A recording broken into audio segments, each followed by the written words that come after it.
আপনাদেরকে আজকে আমি একটা গল্প বলবো। এক সপ্তাহ আগে আমার একজন ভাইয়ের সাথে দেখা হয়।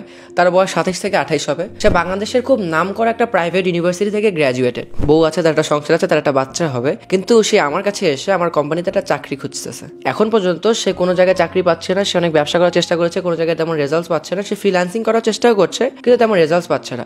সে খুবই একটা ক্রিটিক্যাল সময় আছে এখন, তার সংসার সে চালাতে পারছে না, আর সে প্রতিনিয়ত খুব রিস্ক নিয়ে যাচ্ছে। এখন আমার মতে এই সময় তার রিস্ক নেওয়া অ্যাপ্রোপ্রিয়েট না। একজন মানুষ যখন ইউনিভার্সিটিতে পড়ে, আমার বয়সে যারা, আমি যেমন এখন নর্থ সাউথ ইউনিভার্সিটিতে সেকেন্ড সেমিস্টারে আছি, আমার মতো যারা এখন ইউনিভার্সিটিতে পড়ে তাদের জন্য এটা পারফেক্ট টাইম ওই রিস্কটা নেওয়ার জন্য।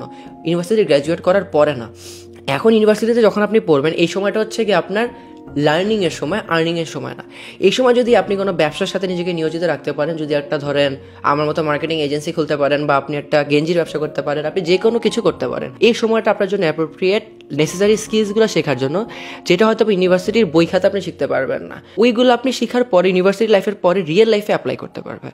আর ওই স্কিলগুলো শেখার জন্য একটা বই রেকমেন্ড করবো, যেটা কোনো মাস্টার ক্লাসের চেয়ে কম না। আজকে আমরা কথা বলবো কোচ কাঞ্চন স্যারের ক্যাশ মেশিন বইটা নিয়ে।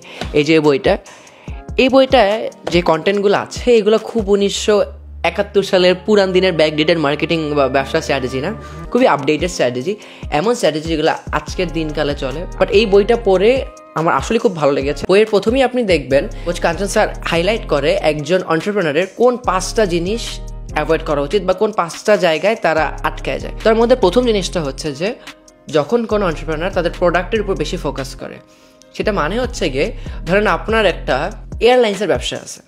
এখন আপনি যদি সবাইকে ফ্লাইটের টিকিটগুলো বিক্রি করার চেষ্টা করেন, তাহলে এটা হবে very tough for it to sell it. কিন্তু আপনি যদি কাউকে চেষ্টা করেন যে ধরেন আপনার কাস্টমারকে আপনি বুঝাচ্ছেন এই যে আগামী শুক্রবারে আপনি আপনার ফ্যামিলির সাথে কক্সবাজারে যাবেন, যে এই সুন্দর সিনারিটা দেখবেন, আপনার খুব ভালো সময় যাবে, কিন্তু আপনি কক্সবাজারে কীভাবে যাবেন, এই যে আমার এই ফ্লাইটের টিকিটটাতে যাবেন।